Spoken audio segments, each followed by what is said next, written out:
Welcome दोस्तों, कानून का ज्ञान विद एस के यूट्यूब चैनल। दोस्तों आज मैं आपको ऐसे 10 लीगल अधिकार, ऐसे 10 लीगल राइट्स आपको बताऊंगा जो कि आम इंसान को ज़्यादातर पता नहीं है। तो चलिए देख लेते हैं कौन कौन से हैं वो लीगल अधिकार।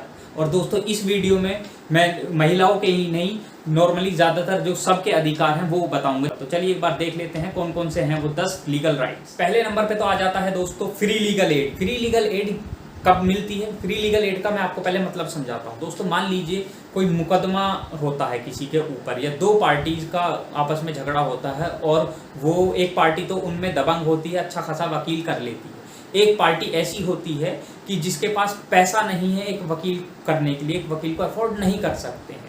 तो दोस्तों ऐसे केस में लीगल एड के जो पैनल लॉयर्स हैं वो गवर्नमेंट द्वारा उन्हें दिए जाते हैं, वो उनका केस लड़ते हैं। तो ये जो फ्री लीगल एड का जो अधिकार है ये हमारे हिंदुस्तान में सबको है, चाहे वो किसी भी कास्ट का हो, किसी भी रिलीजन का हो, कोई भी हो, सबको फ्री लीगल एड का हमारे हिंदुस्तान में अधिकार दिया गया है। और दोस्तों लेकर डिस्ट्रिक्ट कोर्ट से सुप्रीम कोर्ट तक आपको लीगल एड के जो लॉयर्स हैं वो प्रोवाइड कर दिए जाते हैं गवर्नमेंट द्वारा, अगर आपके पास लॉयर अफोर्ड करने का पैसा नहीं है।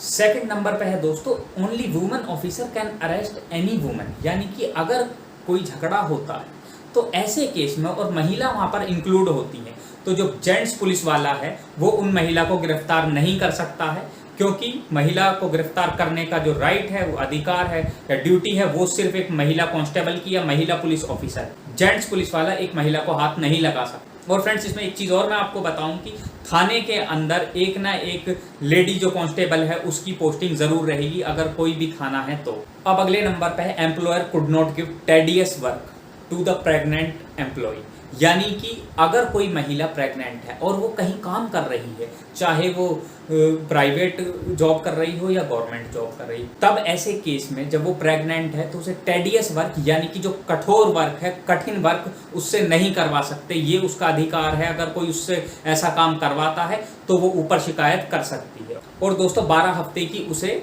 छुट्टियां भी, इसमें हॉलीडेज जो हैं, जो मैटरनिटी लीव हो सकती मिलती है, वो भी वो ले सकती है। तो टेडियस वर्क कोई नहीं करवा सकता अगर कोई प्रेग्नेंट वुमेन काम करती है किसी ऑफिस। अब आ जाता है एक अधिकार की जो महिला है वो शाम के टाइम में अरेस्ट नहीं की जा सकती, यानी कि सनसेट से लेकर सनराइज तक की भी किसी भी महिला को पुलिस अरेस्ट नहीं कर सकती है, नहीं थाने नहीं ले जा सकती। यानी कि दोस्तों महिला को जो है शाम 6 बजे से और सुबह 6 बजे तक के बीच में अरेस्ट पुलिस नहीं कर सकती है, जब तक कि सूरज उग नहीं जाता है। दिन में ही एक महिला को पुलिस अरेस्ट कर सकती है, रात को थाने ले जाकर पुलिस नहीं बिठा सकती है एक महिला को। अब एक अधिकार है जिसमें कहा गया है कि पुलिस एक्ट 1861 के अनुसार अगर कोई भी पुलिसकर्मी, चाहे वो यूनिफॉर्म में है या ना है, वो हमेशा ऑन ड्यूटी माना जाएगा। और अगर उससे कोई भी सिटीजन हेल्प मांगता है तो वो उसकी ड्यूटी बनती है कि वो उसे हेल्प करे, चाहे वो ड्यूटी पर हो या ना हो। नेक्स्ट है दोस्तों एमआरपी एक्ट 2014 के अकॉर्डिंग अगर कोई भी सेलर एमआरपी से ज़्यादा कोई चीज़ बेचता है तो वो क्राइम है, एक तरीके से पनिशेबल ऑफेंस है। लेकिन कंज्यूमर को अधिकार है एमआरपी से बार्गेनिंग करने का, यानी कि अगर किसी की एमआरपी 50 रुपये है तो कंज्यूमर ऐसे में बार्गेनिंग कर सकता है किसी भी दुकानदार से कि मुझे ये चीज़ 48 रुपये में चाहिए या 45 रुपये में चाहिए। तो बार्गेनिंग का अधिकार दिया गया है कंज्यूमर को, एमआरपी से ज़्यादा बेचने का अधिकार नहीं है किसी भी शॉपकीपर को। अब दोस्तों एक एक्ट ये स्पेशली दिल्ली वालों के लिए है, डीआरसी यानी कि दिल्ली रेंट कंट्रोल एक्ट जो है उसमें दिया गया है सेक्शन 14 में कि बिना नोटिस दिए किसी भी टेनेंट से कोई भी किराए मकान मालिक जो कमरा है या फ्लैट खाली नहीं करवा सकता है।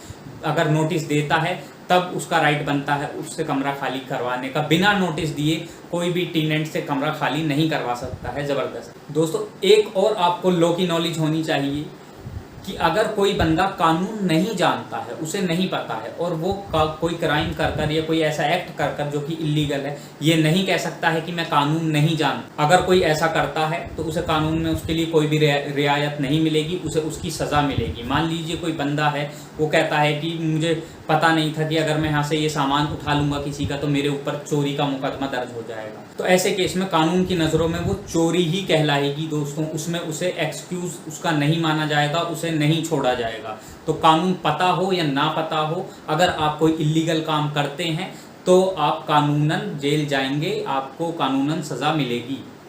अब आ जाता है दोस्तों live in relationship. Live in relationship के लिए वैसे तो मैंने इसके ऊपर एक डिटेल्ड वीडियो बना दी है जिसे आप जाकर चेक कर सकते हैं, लेकिन दोस्तों अगर शादी के बाद में कोई लिव इन रिलेशनशिप में रहता है अपनी पहली बीवी से तलाक लिए बिना, तो ऐसे केस में उसे 494 की धारा लग सकती है। लेकिन अगर कोई शादी करे बिना किसी लड़की के साथ रहना चाहता है और अब वो पति पत्नी जैसा जीवन गुजारना चाहते हैं, तो उन्हें लिव इन रिलेशनशिप में रहने से कोई नहीं रोक सकता है। वो लिव इन रिलेशनशिप में रह सकते हैं, लेकिन वो कानूनन पति पत्नी नहीं माने जाएंगे। वो सिर्फ और सिर्फ एक छत के नीचे अपना जीवन गुजार सकते हैं।